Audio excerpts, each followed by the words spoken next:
Sveiciens! Tu šobrīd klausies podkāstu Jauniešu un darba tirgus vietu, kur runājam par to, kas ir patiešām svarīgs jauniešiem Latvijā. Šodien pie manis ciemos ir Rīgas Stradiņu Universitātes pilna laika medicīnas studente Vanesa Tērauda, un mēs parunāsim par pieredzēm darba tirgu un darba iespējām jauniešiem, studentiem. Es esmu Karlīna, šī podkāstu vadītāja, un kā jau minēju, šodien ar mani kopā ir Vanesa. Sveika! Čau! Un tad lūdzu iepazīstini sevi un pastāsti, kas tu esi un ko tu ikdienā dari.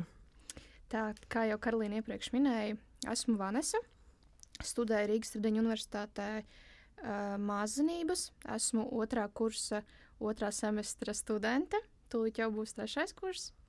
Jā, un ar ko es nodarbojos? Principā viss par un ap manu brīvo laiku ir mācības, bet mēģinu atdalīt nedaudz arī mācības no savu brīvā laika, kas ir, tur ar ģimeni pavadu laiku, eju uz sporta zāli, lai nedaudz savas domas nobīdītu tālāk.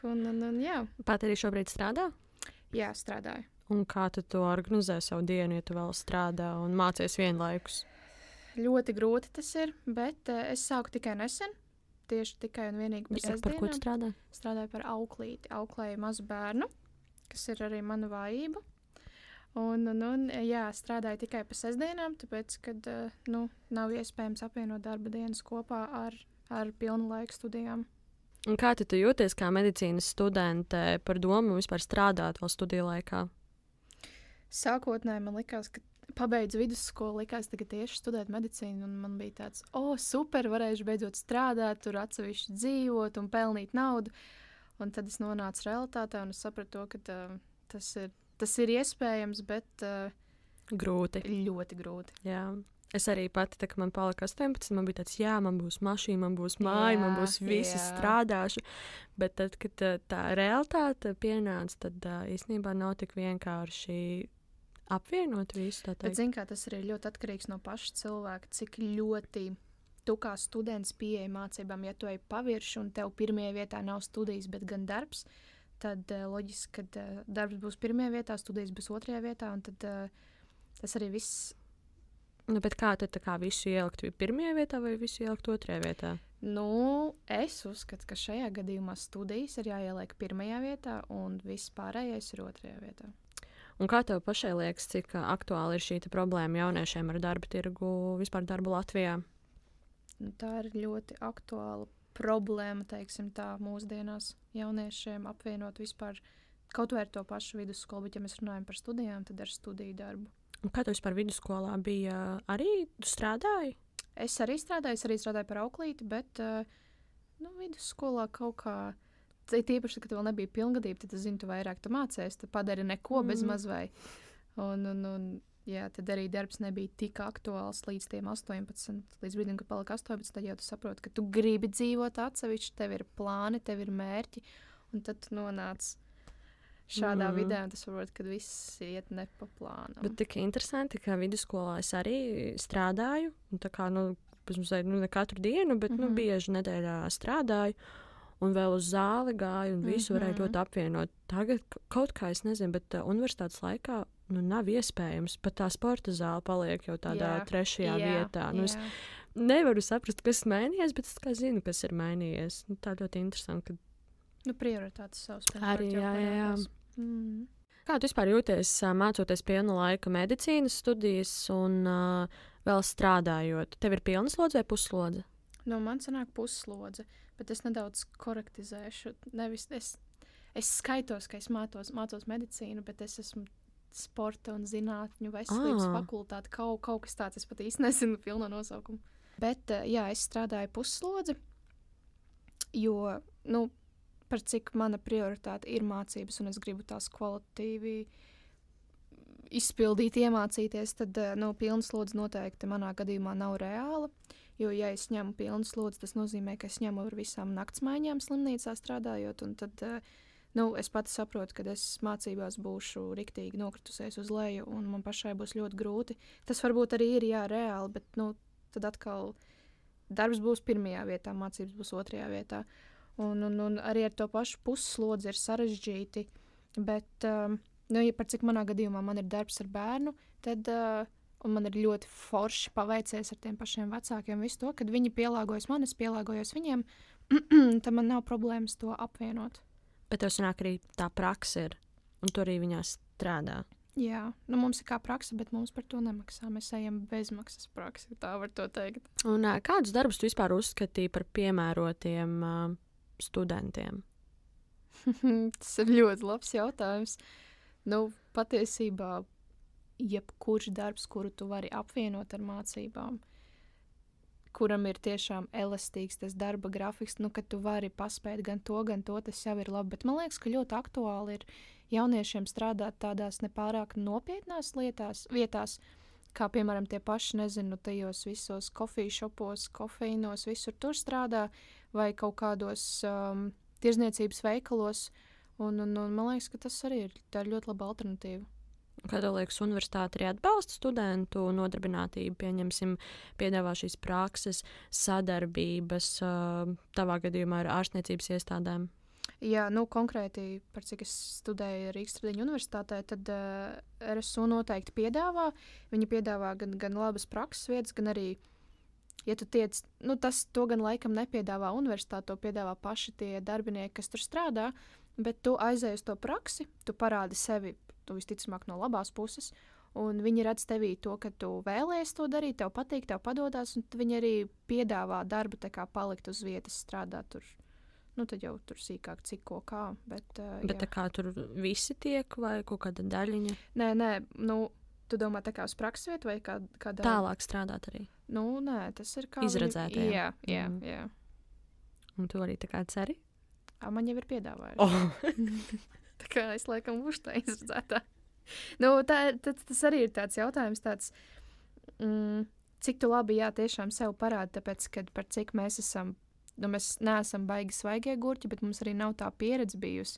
Nu, iet un durt, nezinu, cilvēkam vēnā, taču nav diezko, nu, tas ir atbildīgs darbs. Un mūsdienās ļoti daudz studenti, nu, kas ir tieši mana vecuma, kas ir tikko svaigi atnākuši no vidusskolas, viņi ir kautrīgi, bailīgi un vispār nav pašpārliecināti sevī, bet tev ir jāiet uz pilnu atdevi, ja tu tiešām gribi par to strādāt, tev ir jāparāda, tev ir jāpāriet pāri savām bailēm un, nezinu, kaut vai to pašu adatu iedur cilvēku, nu, aizēj un izdari to.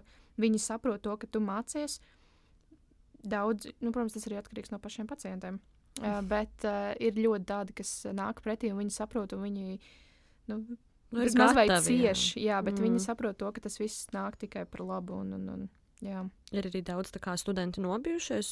Jo mums ar to ir tādas problēmas, kad, piemēram, mēs esam kaut kādā prakses vietā, mēs tur esam, es nezinu, nu pieņemsim 3 praktikanti, un no 3 praktikantiem uzreiz no manas pieredzītes bija, kad pirmoreiz bija jāņem asins analīzes.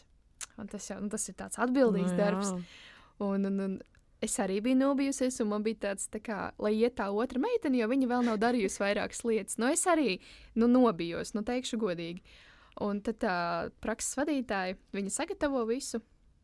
Viņa tā, kura ies? Es uz viņu neskatos. Tā kā es tā domāju, es pabakstu otru, un viņa iedod man. Viņa tā, ejam. Un es saprotu, ka tas nevar pateikt, nē. Es varu pateikt, bet tas nebūs forši. Tu jābūt pārliecinātai. Nu, jā, un tad es saņēmu savas iekšas, un es to izdarīju. Un pēc tam, un arī es to esmu jau izdarījis, līdz ar to nākamo reizi es to negribu darīt, lai arī citām tiek. Bet viņas negrib, un viņas baidās, un viņas saka nē. Tev varbūt tas kaut kā jāmotivē, ka, hei, es to izdarīju, tad tu arī vari. Viņām ir atpakaļ man atbildi, viņas saka, tu jau to zini, kā to darīt, ej un dari. Ka pat negrib pamēģināt. Un kā tev šķiet, Latvijā jauniešiem ir pietiekami daudz darba iespēju? Godīgi es uzskatu, ka nē, jo arī pēc pieredzēm, ka man apkārtējie draugi, kas arī ir studenti, mēģina atrast to darbu, tad tāda sajūta, ka tie jaunieši paliek aiz kaut kādas, es nezinu, tādas svītras, kad viņiem nav nekādas pieredzes, paķa CV tiek norādīts, tā kā tajos aprakstos tiek norādīts, ka tas nekas, ka nav pieredze, mēs iemācīsim. Bet par cik tas ir jaunietis, tad viņiem uzreiz tāds, viņš ir pārāk svaigs gurķīts, viņš nezina to, un ka mēs kā jaunieši jau, ka mēs esam jaunieši, mēs reāli paliekam tās kaut kādas normas, nezinu, svītras, robežas, kad, nē. tā kā negribu veltīt laiku, lai iemācītu. Bet ir grūti atrast to darbu, un tu sūti jau CV uz tādām vietām, kur tu pat īsti varbūt negribi, bet tu vienkārši principa pēc sūti, pat tur tev nepaņem, un es pat nevaru atrast to iemeslu, kāpēc. Es nezinu, man pat šobrīd ir ļoti aktuāli. Nu, es pati nebiju darba meklējumos tādos oficiālos, man vienkārši piedāvāja, man bija tāds, superīgs piedāvājums, es ņemu. Bet tie, kas man draugi jāmeklē, viņiem pat neatnāk tā atpakaļ saite to, ka nē, paldies, bet šoreiz nē. Viņas vienkārši ignorē, vispār neiet nekāda atpakaļ saite, un tas man liekas vispār, kas notiek. Tas būtu jāmēģina, jo, ja labi, es vienu atbildi saņēmu no entiem e-pastiem, kurus esmu aizsūtījis, es saņēmu vienu atbildi, kā, paldies, ka tu tā kā atsūtīji, bet, šoreiz mums nevajag. Bija atbildi arī, ka mēs tev varam piedāvāt tur prakses vietu un tā, bet reāli viens e-pasts tā kā bet tā atbildē. Bet tā saite ir ļoti svarīga, manuprāt. Tu velti savu laiku, tu tiešām parādi interesi, un ja viņi pat un tu nezini to gaidīt vai nē. Jā, un viņi pat nevar atsūtīt nē, paldies, tad, ko mēs varam, jau mainās domas par to iestādi, kur tu aizsūti to savu CV. Arī tas, ka tev, pieņemsim, atnāk tā atbilde, nē, paldies, mēs tā kā nemeklējam vairāk, tad vismaz es kā jaunietis un vispār darba meklētājs vismaz zinu, ka man ir jāmeklē citur. Tagad es vienkārši sēdēšu un gaidīšu, ka man... Bezmaz vai nezinu mēnesi, un tev nekas ne... Jā. Un kā tev liekas, jaunieši vairāk izvēlas darbus, kas nav saistīti ar viņu nākotnes profesiju, vai tieši arī viņi meklē to darbu, kas saista ar viņu nākotnes profesiju? Es uzskatu, ka jaunieši šobrīd mūsdienās darbu nemeklē pēc savas profesijas, bet vienkārši kā tik kaut kur tikt, kā tik kaut ko, to kaut ko nopelnīt. Jo, lai tiktu reāli, ja tu gribi ar savu profesiju, tu tā kā mācies par savu profesiju un tu gribi iet tur strādāt, tad ir ļoti grūti tikt, tāpēc, ka, kā jau mēs minējām, iepriekš pieredzes nav.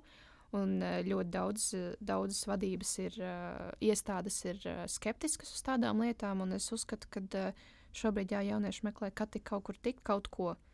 Jā, tas arī tas, ko es minēju, ka es jau sāku sūtīt CV uz tām vietām, kurās es negribu strādāt, jo tās vēlamās profesijas, vēlamie amati ir jau tik maz, un tad ir jāmeklē jau kaut kas pilnīgi, lai tik kaut kur principa pēc. Jā. Ķeksīšu pēc. Bet, kā tev liekas, darba devēja ir pretīm nākoši jauniešiem? Es negribu teikt ne jā, ne nē. Teiksim tā 50/50, jo, atkarīgs, protams, jau ir no tiem pašiem darba devējiem, jo, ja tu kā jaunietis vēlies strādāt, un tev ir noteikts grafiks, kurš, tiešām paliks nemainīgs, viņš tev ir, un ļoti daudz darba devējus esmu dzirdējis, ka viņi nepielāgojas tavam grafikam, bet viņam ir savs grafiks, un tev ir jāpārkārtojas zem tā. Respektīvi, es uzskatu, jā, labi, ir tādas vietas, kur tu tiešām nevarēsi, tā kā, kad tev nenāks pretī, ka tev jāiet viņiem pretī, bet man liekas, ka šausmīgi jauki, ka darba devējs saprot, ka tu esi students, ka tev ir grūti un ka tu gribi nopelnīt, un ka viņš, kaut kā, bet, pakārtojas zem tava grafika, lai tu paspēji to darbu, lai tu izdari kvalitatīvi. Tā kā, tas tā 50/50. Un tad arī nākamais jautājums, vai Latvijā tiek pietiekami novērtēts studentu ieguldījums darba tirgū? Es uzskatu, ka nē. Tas, studentus, man liekas, biežāk uztver, kā... Es neaizskaru šobrīd neviens vienkārši, tā kā no malas tā kā, teiksim... Personīgi. Jā, kā mazāk vērtīgus. Jo par cik, mēs visu laiku runājam par to, ka mēs esam studenti, ka mēs nemākam to, līdz ar to mēs neesam tik, teiksim tā, vērtīgi priekš tiem darba devējiem, kuri, piemēram, ja salīdzina mūs ar kādu jau vecāku cilvēku, jā, viņam ir pieredze un tā, bet to atšķirību, kāda ir attieksme pret viņu un kā pret mums, tās ir divas dažādas lietas, tāpēc, tas ir ļoti bēdīgi, es uzskatu. Un kā tu meklē darbu, un kādas platformas tu izmanto, kad tu meklē darbu? Ja es meklēju uz vasaru, kā man bieži vien tā, kad es uz vasarām meklēju darbus, tad es pats nezinu, ss.com, kā viņš tur es meklēju. Tāpēc, kad es meklēju parasti uz auklītes darbu, kā jūs teicat, man tas ir sirdsdarbiņš, un es zinu, ka tas tur vienmēr tikšu. Un tas pats LinkedIn, man liekas, tur bija CV Markets. Un dažkārt es arī par cik ir tās Facebook grupiņas, kur meklē tā kā jauniešiem vai studentiem darbs, tad arī tur es tā kā ieeju un pačakoju, kas tur notiek. Nu jā, tev tā profesija ir auklīte, tad ir savādāk tā meklēšana, jo es meklēju, ir bijis tā, ka es Instagramā ielieku to hashtag, te ir darbs, un es meklēju ar turienu, jā, auklītes darbu tur varbūt neatrastu, bet... Atkarīgs jau no profesijas. Jā, bet tā pirmo reizi dzirdu, ka SSLV meklē darbu. Jā, tas ir tā kā, nezinu, pagājušā gadsimta bez mazliet PSRS-lā. Bet ļoti iespaidīgi, tāpēc, kad... Būs jāpamēģina. Jā, tur tiešām var atrast. Jo jā, es parasti CV online, CV markets, visu šitie un Instagrams. Tas jau mūsdienīgi, es bišķiņ tā uz apakaļ, bet jā. Un kādas tev ir bijušas pieredzes ar darba intervijām? Man problēmas ar to nav bijušas. Es vienmēr, kad ir jāiet uz tādām atbildīgām vietām, tad es mazliet tā kā kaut kāda otra puses vanesas. Un es nezinu, man nekad nav bijis atteikums. Vienmēr visur, kur es esmu mēģinājis pieteikties, vienmēr man ir teikuši jā. Tas gan jau arī tāpēc, ka es meklēju sanāk vienmēr pārsvarā uz auklītes pusi, bet man likās, ka līdz šim brīdim, ka tas etaps ir noiets un ka es vairs negribu tur atgriezties, tāpēc, ka es vienmēr privātajos bērndārzos strādāju, man jau pa daudz ir, tāpēc, ka tu tur ļoti nogursti. Bet, jā, tad sanāk pagājušajā vasarā es meklēju arī uz citām vietām, bet par cik universitāte, nav vairs 3 mēnešu brīvlaiks, ir krietni mazāks. Līdz ar to uz to mazo periodu es nespēju atrast darbu kaut kur citur, tāpēc, ka visi teica to, ka, tā kā, es būtu ļoti labs kandidāts, bet uz tik īsu periodu viņiem neder, kas ir ļoti saprotami. Es nevaru viņiem pateikt to, ka jā, 100% es turpināšu pēc tam tālāk, tāpēc, ka mans grafiks mainās katru dienu, man nav stabila grafika vispār necik, līdz ar to es nevaru pakārtoties nekam. Bet tu kaut kā arī sagatavojies tām intervijām? Nē, es vienkārši eju, es vienkārši esmu un nekad nav bijušas problēmas ar to. Un pēc pieredzes, kādas prasmes visbiežāk darba devēja pieprasa? Noteikti viena no tām, kas man vispilgtāk ir palikusi, ir tā atbildība un atbildības sajūta. Un uzreiz nāk galvā arī spēja, tā kā, ka tev ir tā vēlme mācīties, attīstīties un parādīt sevi vēl labāk. Tad tās laikam būtu tās 2 spilgtākās. Atbildība un komunikācija, tas man liekas visur. Ja skatās tā kopumā, tad jā, bet ja es skatos tieši no savām pieredzēm, par cik man ir bijušas tikai apmēram vienā sfērā, teiksim tā, tad jā, tās būtu tās 2. Bet tev ir bijis kaut kāds brīvprātīgais darbs? Es negribu samalot, bet man liekas, ka nav bijis. Un personīgi es esmu piedalījusies brīvprātīgajā darbā, un, manuprāt, tas ir ļoti palīdz jauniešiem. Pirmkārt, izaugsmas iespējas, un otrkārt, to var ierakstīt savā CV. Un tas jau kā plus. Jā, kā plus. Un ja tu tā kā esi brīvprātīgajā darbā piedalījusies savā jomā, tad tas arī ir, ka darba devējs apskatās, un viņi arī brīvprātīgi meklējusi un piedalījusies kaut kur vismaz. Tas jau arī atkarīgs no profesijas. Ne visās profesijās tādas iespējas. Jā, piemēram, manā tajā mēdīju vidē ir ļoti daudz tādu brīvprātīgu. Pēdējais, kuras bija Radio 5 brīvprātīgajā, un kā arī tāda goda sajūta ir ierakstīts savā CV. Protams. Brīvprātīgais darbs Radio 5. Jā, manā jomā tas tā. Ja mēs runājam par medicīnu, par māsiņu, tad noteikti tādas brīvprātīgās nav. Vismaz es neesmu dzirdējis līdz šim, es nezinu. Un tu esi domājis par darbu ārzemēs? Es domāju, es esmu bieži vien par to aizdomājos, ja tīpaši skatoties uz mūsu valsti. Jā, kopumā es neko sliktu nesaku, mīlu Latviju, viss kārtībā, bet domāju, es esmu, bet noteikti sākumā izglītību dabūšu šeit, pamēģināšu pastrādāt šeit, un vienmēr var aizlidot, vienmēr var pamēģināt, un tas noteikti nāks tikai par labu, tāpēc, jā, es domāju, ka noteikti, ja ir tāda iespēja, tad ir jāizmanto. Protams, tas arī būs daudz, daudz citādāk. Tur tu jau nezini, kāda plūsma ir citās valstīs, tās pašās slimnīcās. Es pat nezinu, vai es līdz galam es gribu dabūt šo izglītību, jā, pabeigt šo visu, bet es negribu ar to apstāties, tāpēc, kad es sāku sevi ķert pie domas, kad noteikti vienkārši iet uz slimnīcām kā māsai vai iet uz kaut kādām privātajām praksēm, tas nav tas, ko es gribu. Es gribu kaut ko vairāk, es gribu kaut ko citādāk, un tad šis, tas es saku tā tagad, man, protams, vēl ir jāpabeidz tas viss, bet noteikti, ja man būs vēlme un tā deksme, tad iet tālāk vēl mācīties. Un tev liekas labāk darbs klātienē vai darbs attālināti? Manā gadījumā, par cik es esmu auklīte, man nav iespējams attālināti. Man ir jābrauc klātienē, kas ir ļoti saprotoši, un es pat tādu opciju citu neapskatīju. Protams, man arī piedāvā uz mājām ņemt bērnu un tā, bet tāpēc, ka, jau uzticās. Bet par cik bērns ir pieredzis pie savas vides un savām mājām, tad es noprotu, kad viņam labāk būs palikt tur. Bet, ja skatās kopumā, tad man liekas, ka tā ir fantastiska iespēja, ja tu vari attālināt strādāt. Šajā gadījumā paralēli ar savām studijām, tas vispār, man liekas, kur vēl labāk. Bet ir savi plusi, arī, ir savi mīnusi, jā. Bet tīri tā kā, lai iekonomētu laiku, tas ceļš turp un apakaļ, bet tu sēdi uz vietas un tu, vari parakstīt, tu savu kursa darbu bez mazā vai darbā kaut ko, tad attālināt tas būtu ļoti labi. Un tā, kad varētu 50 uz 50. Pusi attālināt, pusi klātienē, kas būtu vēl interesantāk. Piemēram, tev ir kaut kādas dienas universitātē, ka tev nekā nav, tu brauc darbiņā klātienē. Tev pašai ir bijis tas saucamais burnouts vai izdegšana, mēģinot visu apvienot? Jā, man ir bijis.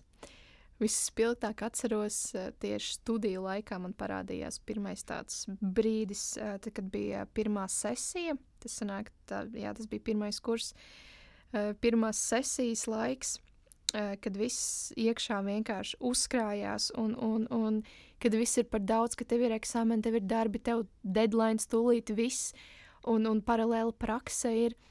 Un, kad tajā brīdī tev ir tik viss pilns, viss ir uz taviem pleciem, ka tu vienkārši tu emocionāli esi miris, tev nāk viss kaut kādas panikas un raudāšana un ir grūti. Un tajā periodā, man liekas, ir ļoti svarīgi nepazaudēt sevi un mēģināt atvēlēt laiku sev, lai nav viss tik traģiski, kā liekas uz to konkrēto momentu, bet jā, man ir bijis. Kā tu vispār, teiksim tā, cīnies ar to?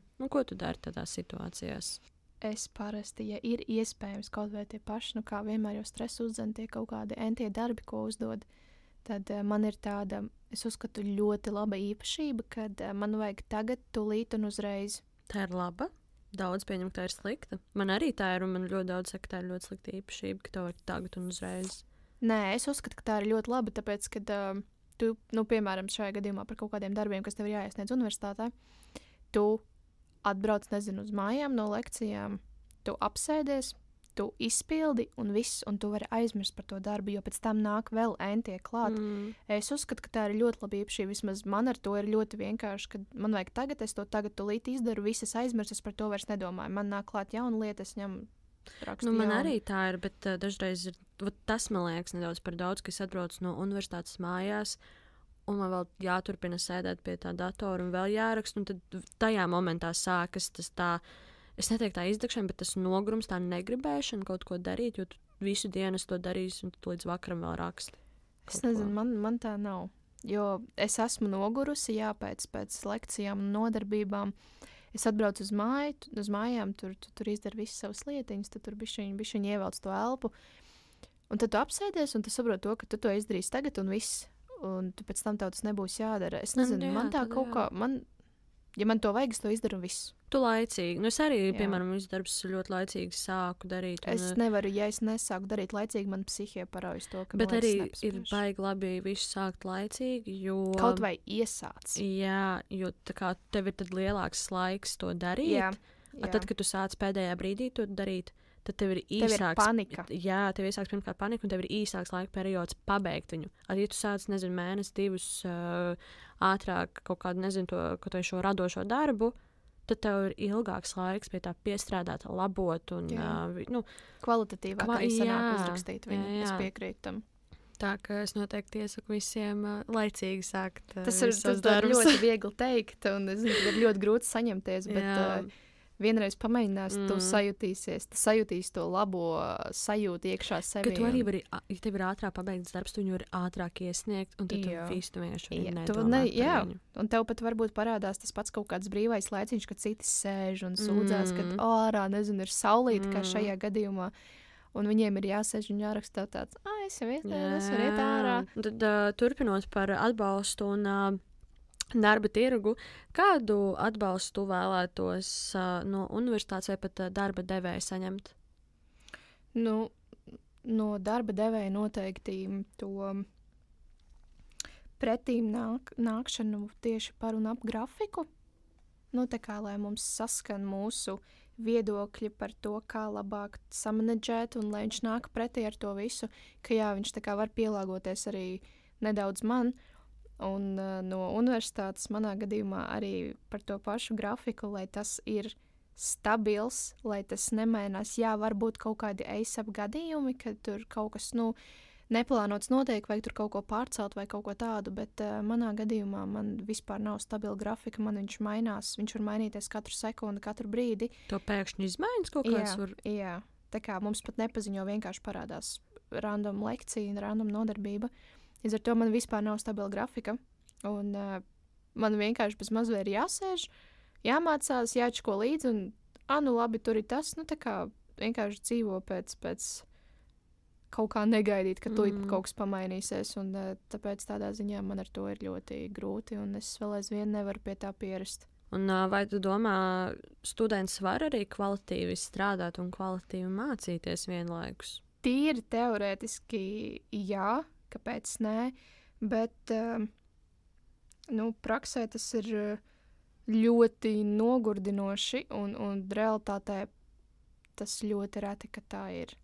Tāpēc, kad būsim reāli, mēs visi esam noguruši pēc tam pašām mācībām, tad mēs ejam uz darbu, un vai darbā tu izdari kaut ko nekvalitatīvu, vai arī universitātē, kad apvienot abus kopā un izdarīt to visu uz 100, cepuri nost tiem, kas to var.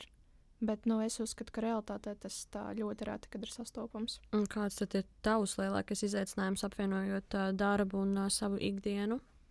Noteikti laika trūkums un tas pats nogurums. Es tā gribētu, lai varētu, tās pašas dienas, tās stundas, pagarināt, ka, dienā būtu vairāk stundas, ka tev ir vairāk laiks sadarīt visus darbiņus un tev atliek laiks visam, bet tas, ar ko es dīloju un kas ir ļoti bēdīgi, tas ir nogurums un laika trūkums. Jā. Kāds vispār, tavuprāt, ir studentu galvenais motivators strādāt? Pieņemsim nauda, pieredze vai vēlme būt patstāvīgam? Noteikti finansiālā neatkarība un tā patstāvība. Tas ir tas go-to, kāpēc mēs gribam iet strādāt. Mēs visi gribam, kā jau mēs iepriekš tev runājam, nedzīvot ar vecākiem un tāpēc, ka daudziem tas liekas briesmīgi un ka gribas būt patstāvīgam un pieaugušam, bet es uzskatu, ka nevajag pārforsēt un nevajag pārāk, teiksim tā, būt tajā brīdī augstās domās par sevi. Kad liekas, ka jā, es varēšu tur tā un šitā, un tu jau bez maz vai visu tu pārvācies, un tu saproti, ka ko tālāk, kā tālāk. Kā tu nopelnīsi. Jā, jo tev kā studentam, tu nevari būt pilna laika slodzes darbinieks, un tad tev ir tā pusslodzīta, un tad tev tā alga ir tāda, kāda tā ir, un tad tev ir jāmēģina tos galus savilkt, un drausmīgi. Labi, pārvākties ir viens, rēķinus nomaksāt ir otrs, bet trešais ir ēdiens, ceturtais ir izklaide un viss pārējais, tā kā tev arī tam visam finansi ir jāatrod. Un, protams. Ar to Latvijas algu vēl uz puslodzi ir, kā ir. Tas ir ļoti drausmīgi. Tas, ko es arī sākumā minēju, ka baigi sākumā viss liekas rožaini un jā, superīgi. Liekas, ka viss sanāks super duper, un tad tu nonāc realitātē, un tu saproti, ka ir ļoti grūti. Bet nākamais faktors ir kāda, vai tu esi pilna laika students, vai tas ir attālināts, jo tad arī tev ir visa nedēļa brīva, un tad varbūt tikai brīvdienās ir jāpamācās. Jā, bet tad ir otra problēma. Man draugs, arī viņš ir nepilna laika klātienē, arī studē stradiņos, un basically viņam visa nedēļa sanāk brīva. Protams, tur ir jāpamācās un tā, bet to visu var izdarīt, un viņš nevar atrast darbu. Viņš jau kopš septembra meklē un nevar atrast. Un kur ir problēma? Ir kaut kāda, tā kā... Nav problēmas, nenāk atpakaļ nekādas nesaites, neko. Viņš kopš septembra, es nezinu, tur nenormāli daudz CV ir nosūtījis. Un ja labi tikai uz pirkstiem var saskaitīt, cik ir atpakaļ saites bijušas, ka nē. Un bieži vien pasaka to, ka, jā, jums tur nav pieredze tur. ka pieredze ir tas indikators, kāpēc mēs nevaram tev paņemt. Bet uz kādām jomām viņš sūta? Uz visā. Nu, jau ir periods, ka pilnīgi visur. Kad ķekša pēc, Jā, uz tiem pašiem administratoriem, uz visu. Nu, visur, kur ir iespējams, tur sūta. Bet tik ilgi. Jā, un tas ir ļoti traki. Nezinu, varbūt indikators ir tāds, ka man ir slinkums viņu apmācīt, es gribu uzreiz darbinieku, kas visu zinās. Bet tad nav tie aprakstos jāraksta to, ka visu varam iemācīt. Bet tu jūti spiedienu, varbūt tas arī no ģimenes strādāt studiju laikā? Ir bijis spiediens? Nē, man vecāki ir nenormāli atbalstoši. Man ar vecākiem tiešām šausmīgi paveicās, ka man pat dažkārt liekas, kad es neesmu pelnījusi tādu attieksmi. Bet viņi vienmēr man ir arī, kad vidusskolā mācījos, viņiem ir tas teikums, ka izmācies, dabūni izglītību, nostājies uz kājām, un tad tu vari iet savu ceļu. Un tad jau viss, mēs neesam tā vecāki, bet tālāk jau pats. Jo, man tas ir bijis visu dzīvi, un līdz šim arī es jau biju teikusi, kad es gāju uz vispār šeit mācīties, studēt. Es teicu vecākiem to, ka jā, viss, es tagad eju studēt, es iešu strādāt, un viņi man saka, viņi saka, tu nomierinies. Sākumā aizej, tu saproti, kas ko kā, un tad tu nāc ar mani runāt. Un es viņai teicu to, ka, mam, es tev tik šausmīgi mīlu, bet es nezinu, kā to apvienot. Viņi man saka, ko es tev teicu, viņiem jau arī ir bijusi pieredze. Tāpēc viņi saka, viņi vispār teica, ka viņi grib ar mani visu dzīvi dzīvot kopā. Viņi tādu draugu ņem līdzi, viss kārtībā.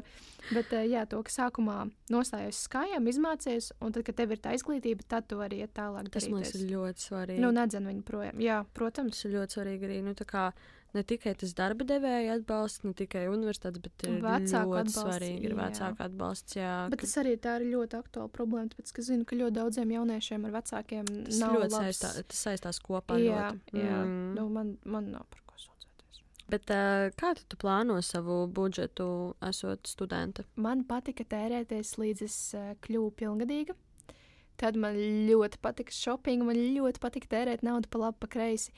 Bet tajā brīdī, kad realitāte pienāca, tad, kad tu pats sāc pelnīt, tu saproti, tev ir parādījusies tā vērtība, uz ko tērēt naudu, uz ko labāk ne, un tu reāli sāc iekonomēt. Kā reiz ar mammu runājām, kad es sāku patstāvīgi strādāt, līdz tam brīdim, kamēr es nestrādāju un nepelnīju pat naudu, es tur šito gribēju, protams, ka mamma nepateiks, nē, Vanis, es to nepirkšu, protams, ka nopirks.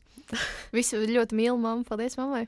Bet tajā brīdī, kad tu pats pelni, un tad tā kā tu saproti, ka tev pašam ir jānopērk, un tev ir tāds, fuck, man ir žēl naudu, vai man to vajag, vai, tā kā nāk tik daudz jautājumu galvā, un kad tu negribi vairs pirkt, un tad tā kā tev uzreiz, tev parādās tā vērtība, vai tu tiešām tev to vajag, tu sāc reāli domāt, uz ko tērēt naudu. Skaties arī uz cenām ļoti. Jā, ļoti. Jo es personīgi arī tagad ļoti skatos uz cenām, kā es pati pelnu. Un ietu veiklā, gribas tur, nezinu, kleitiņu, svārciņus vasarai un tā. Bet, kad es ieveiklā, es redzu, ka man rokas pilnas tam drēbēm, un saprotu, ka nē. Nevar to visu. Nevar to visu. Un tas, man liekas, arī ļoti ietekmē. Tad, kad esmu pielāgošanas kabīnītēs, es vēl tās drēbes, un tad... Tu ieraugi cenu, tev tāds... Laikam man nepatīk kaut kas, man tur nezinu, šits nepatīk un šitas. Jā, tas ļoti arī ietekmē.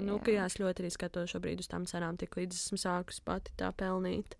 Arī faktors tāds, ka mums viss šobrīd visur ceļās cenas, bet algas neceļās. Algas ir tādas, kādas tās ir. Bet par to finansējumu, vai Latvijā studentiem ir pietiekams finansiālais atbalsts no valsts? Tā ir ļoti sāpīga tēma, ja mēs runājam tieši par tām pašām, par cik mēs studējam par stipendijām. Jā. Par cik es esmu budžeta vietā, man stipendija var pienākt, bet tajā brīdī, kad, es atceros savu sāpīgo momentu, tas tik labas atzīmes vidējā tiešām ir ļoti laba, un ka tev liekas, ka jā, es dabūšu to stipendiju, tu iesniedz tos dokumentus, un tu nesaproti, pēc kādiem kritērijiem vispār tiek vērtēts, kas saņem stipendiju un kas nē. Un tad vienkārši pasaka, tāpēc, ka valstī nav tikai vairāk tie līdzekļi, lai iedot, un tad tu domā, bāc, tu tā centies, lai vismaz, ir cilvēki, studenti, kas nevar strādāt, viņiem ir viss visas cerības uz stipendiju. Tas pašas kojas, man liekas, arī ļoti dārgas. Un tu pat nevari dabūt to stipendiju. Un tad tev ir tāds, nu, kā mums izdzīvot? Es domāju, ka to stipendiju jautājumu vajadzētu risināt, jo es arī, man nepienāks tā stipendija. Un es tā kā biju pieteikusies uz valsts kaut kādu stipendiju, kas bija pašā sākumā, kur varēja pieteikties. Un es atceros, ka es pildīju tur anketu, un es jau anketas vidū nedaudz apstulbu, ka tur bija jāatzīmē, kas tu esi. Tā kā bezmazliet, kāpēc, lai mēs tev dotu, nezinu, bārēt, kaut kas tāds. Un kā students, vienkārši students, tur nebija opcija. Un es tā domāju, kāpēc mani kā vienkārši studentu nedaudz arī tās robežas aizliek? Bet man arī šķiet, ka viņi to ieliek kā ķeksīti, tāpēc, kad man ir pat piemērs, kursa biedrene arī, viņai tur ir viņa vesels cilvēks kārtībā, bet viņai tur kaut kas ir ar invaliditāti saistīts. Un līdz ar to viņiem uzreiz ir kā viņa iet prioritātē. Kā priekšrokiem. Jā. Pagājušo gadu viņa dabūja stipendiju, šogad viņai ir vēl labāka vidējā atzīme, un atkal viņa iet uz to, ka viņai tur tā kā viņai priekšrocības, viņai šogad stipendiju neiedēja. Pēc kādiem kritērijiem? Es nezinu. Man bija iespējas, ka viņi uz akmeņu šķērs papīrīt. Šitam būs, šitam nebūs, boliņ. Finansējums studentiem ir jāmaina, tā kā tur ir jārisina vidusskolā. Labi. Tas ir citādāk. Bet studiju laikos, kad pieņemsim cilvēks no Ventspils, mācas Rīgā. Pirmkārt, labi, tas ceļš, bet ja tu pārvācies uz Rīgu, pirmkārt tev jāatrod tas darbs, kas ir, kā mēs sapratām, nereāli. Jā. Tu, dzīvo tā, tad varbūt tās kaut kādās kojās. Es nezinu. Kojas ir dārgas. Es nestādos priekšā, cik stradiņu kojas maksā. Es nesen skatījos. Labi, šobrīd vienkārši pateiksim tie paši. Es negribu samalot, man bail, ka kāds man uzbruks. Bet man liekas, ka bija kaut kādi 200-300 eiro mēnesī par kojām. Bet tas ir tas, tā kā... Kur tev to naudu dabūt? Kur tev to naudu dabūt, ja tu pirmkārt darbu nevar atrast? Jā. Tev stipendiju neiedod. Varbūt tās mēs te gudri runājam, ka to vajag baigi mainīt. Nē, bet man liekas, ka tā ir ļoti aktuāla problēma studentiem. Bet to vajadzētu vismaz kaut cik minimāli risināt un kaut kādu atbalstu arī dot. Un vai darbs studiju laikā uzlabo vai pasliktina sekmes un saucamo arī dzīves ikdienu kvalitāti? Ja ir tas saucamais balans starp tām lietām, tad nevajadzētu ietekmēt. Tad varētu pat, teiksim tā, uzlabot to visu. Bet, ja ir tā pati, pārslodze, izdegšana, tad loģiski, ka tas viss cieš gan pašas mācības, gan arī, protams, tava dzīve. Jā. Es personīgi strādāju daudz, un esmu paņēmusi uz saviem pleciem daudz, un ka ir saucamā tā izdegšana, tas nogurums, bet tas man tā kā nepasliktina tās pašas sekmes universitātē, kad laikam man tad ir tas balans, ka es balansēju darbu un universitāti, ka es zinu, ka man universitātē ir jāmāc tik un tā labi un jādara visiem 100. Tu jau to dari priekš sevis. Jā, un tad rodas tas balans manā gadījumā. Bet varbūt tās tev ir kaut kādi ieteikumi, kā varētu uzlabot situāciju, lai studenti varētu veiksmīgi un kvalitatīvi apvienot darbu ar studijām? Es domāju, ka šajā gadījumā noteikti vairāk saņem to atbalstu gan no universitātes, gan no arī darba devējiem. Un ģimenes, kā mēs jau sapratām. Un ģimenes neapšaubāmi, jo šajā visā tā atslēga ir elastīgums. Kad tu vari, kad tu spēji apvienot visu, un atbalsts ir ļoti liels. Bet te ir jābūt disciplīnai, man liekas. Tā, ka tu sevi disciplinē, man ir jāizdara arī tas, man ir jāizdara universitāte, man jāizdara darbs. Tad tas ir, kā tu pat, cik stiprs tu pats arī esi, jā. Zini, kā mēs arī tagad par to runājam, jo mēs runājam pārsvarā par un ap sevi, par savām domām, bet, kā jau mēs visi zinām, mēs visi esam atšķirīgi, un kādam tas raksturs ir vājāks, un jā, bet tad ir jāizvērtē, kādus ceļus tu vari iet. Tad varbūt tās jau sākumā vajag padomāt, cik daudz tu vispār vari uzņemties. Zini, kā te jau atkal iedarbojas tas faktors. Es esmu jauns, es varu daudz, es varu šito, un tu sakrauj sev virsū, un tad tu saproti to, ka es netieku galā un viss. Un arī, Kur pazūd jaunība. Un arī, kad tu to visu sakrauj sev virsū, tev, nezinu, parādās tāds bāds, bet es nevaru no tā atteikties, tā kā es parādīšu sevi no tās sliktās puses. Jo, man liekas, manā gadījumā esmu paņēmusi nedaudz par daudz, ka sākumā neizvērtēju, tā būtu mana kļūda, jā, ka es neizvērtēju, cik daudz es svaru, man bija es tā mierīgi, nu, kas tur tāds, es universitātes pastījos kaut kādu savu pirmo grafiku, un tāds, easy, varēšu tur pa tām brīvajām dienām vai pa brīvdienām pastrādāt, un tad es krāju visus tos savas brīvās dienas kopā, nu, tā kā tur samatu darbu, bet tad nākamais ir tas, ka ties brīvajās dienās varbūt tas ir jāraksta kaut kas universitātē, un tu sakrāmē nenormāli daudz, ka tev visam nav vietas. Ka tev nepaliek brīvais laiks. Jā.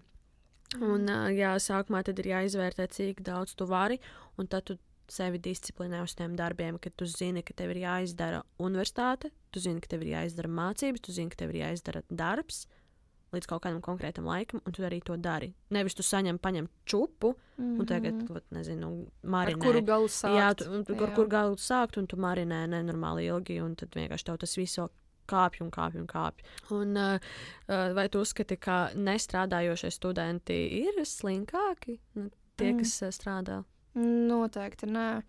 Jo, daudzi studenti, tik cītīgi mācās, kad vienkārši tev nav iespējams apvienot ar darbu. Un tas, ka tu to nevari izdarīt, ir daudzi faktori, un es neuzskatu to, ka viņi ir slinkāki. Noteikti nē. Varbūt tās tur esi dzirdējis kādus stereotipus par studentiem un studentu darbu. Noteikti tieši no prakses var pateikt, ka viņi ir pārāk jauni gurķi. Viņi nemāks šito, viņiem nevar uzticēt šito, viņi jau nav atbildīgi, viņi neko nemāk. Nopietni? Jā. Un kā tu jūties par to?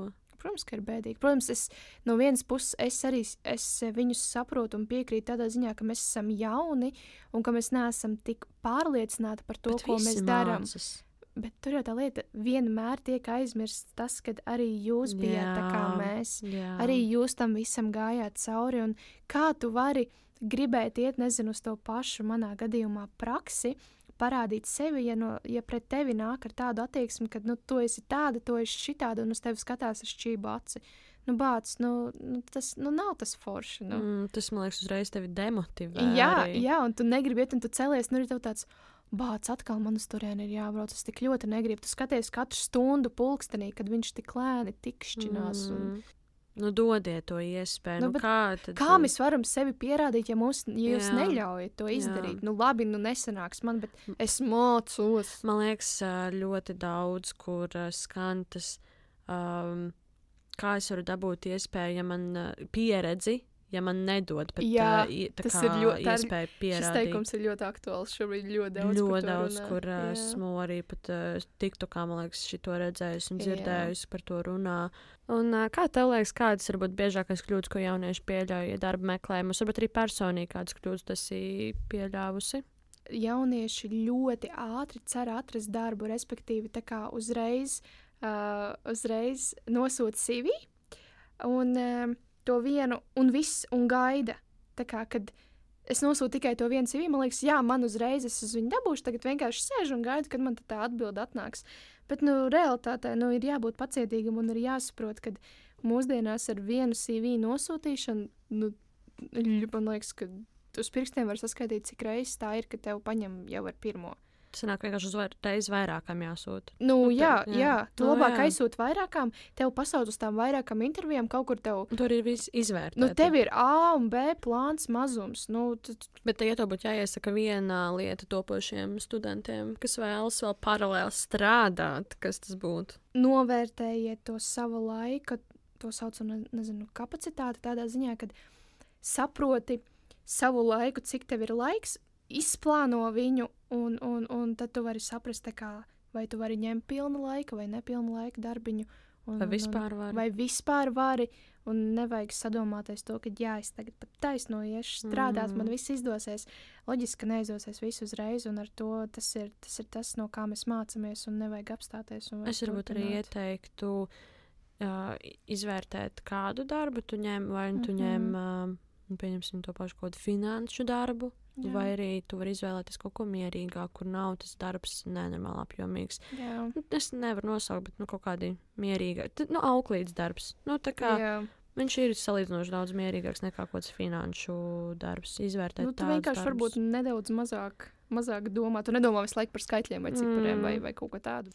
Es domāju, ka mēs pie šī arī varam noslēgt epizodi. Milzīgs paldies Vanesai, ka bija šodien šajā epizodē un dalījies ar savu viedokli. Un es ceru, ka bija tikpat interesanti klausīties, kā man bija sarunāties ar Vanesu. Un šodien mēs parunājam par studentu ikdienu, darbu un izaicinājumiem. Un es ticu un es ceru, ka kāds no klausītājiem arī atrada sev ko noderīgu. Ja tu pats esi students vai domās sākt strādāt studiju laikā, atceries, ka tas ir pilnīgi normāli kļūdīties, mācīties un meklēt savu ceļu. Ja tev patika šī saruna, padalies ar epizodu ar pārējiem un tiekamies jau nākamajā reizē.